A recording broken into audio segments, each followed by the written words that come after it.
situé à l'extrême nord des côtes tunisiennes. À environ 64 km au large de Tabarka et 80 km de Bizerte. L'archipel de la Guélite forme un bloc rocheux se dressant au milieu de la mer.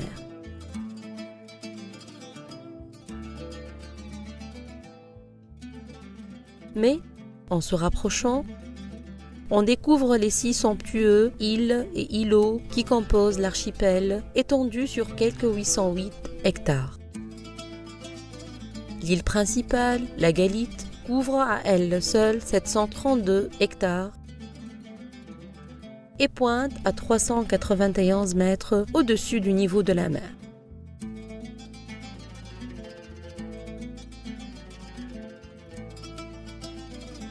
Elle est entourée par les 5 autres îlots. 2 à l'ouest, le Galiton, avec son magnifique phare, et la Fauchette. Et 3 à l'est, Gallo, Gallina et Polastro. Unique formation d'origine volcanique, l'archipel de la Guélite se distingue par la diversité de son relief. Montagnes, falaises escarpées, gros blocs rocheux, et par les plages à galets. L'eau de mer est si transparente qu'elle permet une parfaite vision jusqu'à 20 mètres de profondeur, laissant ainsi admirer l'herbier de Posidonie, le coralligène et autres espèces marines.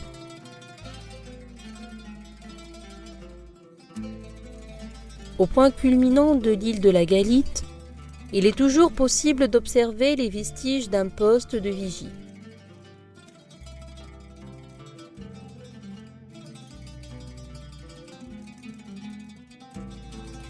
La seule zone plane de l'île est située au-dessus du village. Elle garde encore les vestiges de culture du siècle dernier. C'est une alchimie de beauté entre terre et mer, entre grandeur et fragilité, qui, loin du continent, ce musée écologique à ciel ouvert, protégé par ses montagnes, avec la mer comme seule porte d'entrée, lutte pour la sauvegarde de ses richesses originelles. La mer confère à l'archipel un isolement géographique, faisant de lui un lieu de refuge pour des innombrables espèces végétales et animales. De par ses reliefs particuliers, l'archipel est en effet un lieu idéal pour l'épanouissement de la biodiversité. Mais aussi, des intrus, comme les chèvres ensauvagées, ne sont pas que des simples spectatrices. La vie à l'archipel est faite d'une synergie parfaite entre l'animal et le végétal.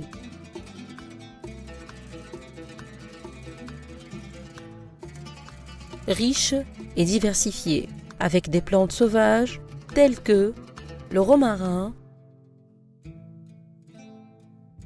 le thym, le lentisque et le myrte, et des espèces d'arbres fruitiers, vestiges d'une agronomie autrefois pratiquée, telles que les vignes, les oliviers et les figuiers. En plus de la grande diversité des espèces végétales, l'archipel renferme un grand nombre d'espèces animales, avec 9 reptiles, dont le lézard Lacerta pater,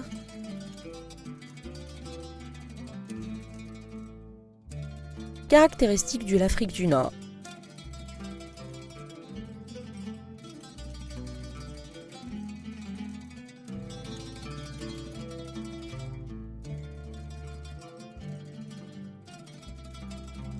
Et l'espèce autochtone Psamodromus algerus. Mais aussi 15 espèces d'oiseaux rares pour qui l'archipel constitue un excellent refuge. L'espèce emblématique est le faucon d'Éléonore. Avec 120 couples, l'archipel compte pas moins de 4% de l'effectif mondial, faisant de la Guélite un des principaux sites de nidification de cette espèce en Méditerranée.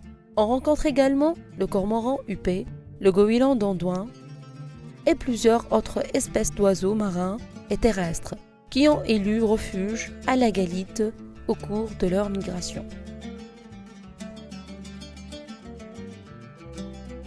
En pénétrant le monde sous-marin, on est ébloui par une transparence et une visibilité quasi inégalées en Méditerranée. Une limpidité laissant contempler une riche biodiversité animale et végétale, tels que les herbiers de Posidonie, si bien étendus sur fond sableux, mais aussi rocheux, telle une particularité qui illustre la réussite de l'archipel à conserver ses spécificités naturelles de tout impact. Dans l'espace marin et à perte de vue, c'est un paysage pittoresque, constitué d'espèces sciaphiles, telles que les ceintures de cystosères et d'autres sciaphobes, formant des bioconcrétions calcaires riches en couleurs, à l'instar d'Astroides calicularis.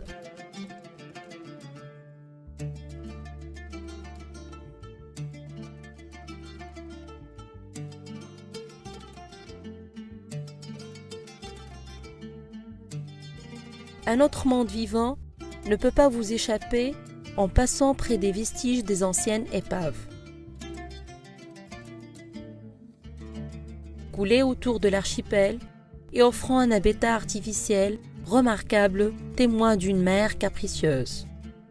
La Galitte, ou Galata, comme l'avaient surnommé certains historiens, fut le théâtre des principales civilisations ayant marqué la Méditerranée, tels que les Puniques, les Carthaginois et les Romains. Certains de leurs vestiges ont été découverts et d'autres sont encore l'objet d'investigations.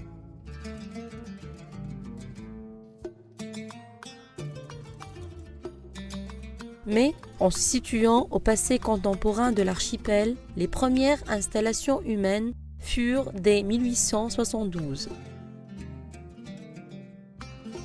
Ainsi, des familles italiennes se sont implantées à la Galitte, et ce jusqu'en 1969. Une période durant laquelle s'est vu développer un cadre de vie contemporain. De sorte que l'île de la Galitte participa même au développement économique par l'exploitation des richesses halieutiques, mais aussi par l'exploitation de ressources minières comme le cuivre, dont subsistent encore les traces d'une ancienne mine.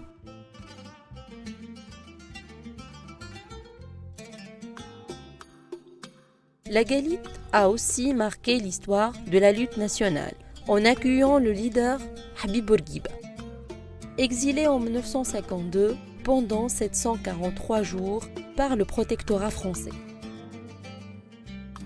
L'homme et l'espace ont développé à la Galitte une histoire commune, mais ardue.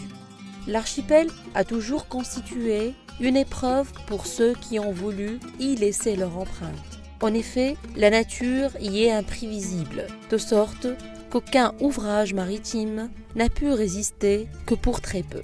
Aussitôt, il est dévoré par la houle. Ainsi, l'homme construit un abri pour protéger ses navires de la mer. Mais l'abri se retrouve vite impuissant devant les caprices de cette dernière. L'abri disparaît, mais pas la persévérance de l'homme à vouloir dompter cet archipel, ce qui lui a permis, durant des décennies, de maintenir un certain développement socio-économique de par la pêche ou le tourisme écologique. C'est ainsi que fut l'histoire de l'homme avec la Galitte. Aujourd'hui, l'homme connaît cette histoire et riche de ses connaissances actuelles, il regarde vers le futur. En effet, l'archipel fut intégré au programme de création d'aires protégées marines et côtières, compte tenu des espèces rares et menacées qu'il renferme et qui lui ont conféré d'être classé mondialement en tant qu'aire spécialement protégée d'intérêt méditerranéen, dans le cadre du protocole relatif aux aires spécialement protégées et la diversité biologique. Vu l'intérêt national, méditerranéen et mondial de ce type de site, l'État tunisien a pris les mesures législatives et institutionnelles nécessaires à leur gestion. Et la promulgation de la loi n° 49 du 20 juillet 2009 relative aux aires protégées marines et côtières n'est que la consécration de la volonté nationale à promouvoir le développement durable et la conservation de ce patrimoine naturel pour les générations futures. Cette loi vient renforcer le programme national de création et gestion d'aires protégées marines et côtières confié à l'Agence de protection et d'aménagement du littoral, sous l'égide du ministère de l'Environnement et du Développement durable, et qui vise principalement la conservation des écosystèmes et des habitats marins et côtiers, la protection des espèces locales vulnérables, rares ou menacées dans leur milieu, la valorisation des espaces naturels par la mise en place de plans de gestion intégrés durables. C'est dans le cadre de cette stratégie et en soutien des efforts que déploient les services du ministère de la Défense nationale et du ministère de l'Intérieur et du Développement local que l'Agence de protection et d'aménagement du littoral a mis en place depuis 2006 sur l'île une unité de gestion composée de 3 ingénieurs et de 2 écogardes, chargés de la supervision et de l'exécution du plan de gestion cofinancé par le Fonds français pour l'environnement mondial. Ce plan de gestion vise en particulier l'amélioration des conditions de vie par la réhabilitation des bâtiments, des équipements sur l'île, la gestion et le suivi scientifique des milieux terrestres et marins, la valorisation du patrimoine naturel et culturel, la sensibilisation et l'information, la réhabilitation et l'entretien du patrimoine agronomique et surtout les arbres fruitiers, la création de sentiers écologiques terrestres et marins et le développement du tourisme écologique. La mise en place d'un plan de gestion des déchets par la création d'un centre de tri, de collecte et de compactage, l'installation du système à énergie solaire, l'organisation du mouillage dans la baie et bien d'autres actions en cours de définition dans le cadre d'un comité de pilotage regroupant l'ensemble des intervenants, y compris les ONG. Cela n'est qu'une partie de ce qu'œuvrent à réaliser les services du ministère de l'Environnement et du Développement durable dans l'objectif de préserver et protéger cette espèce qui a tant fasciné l'homme et qui continue encore et toujours à le faire. C'est un peu de l'histoire de la Galite, un peu de ses secrets. Et voilà qu'une fois encore, l'archipel se prépare à une nouvelle phase de sa vie, un nouveau défi.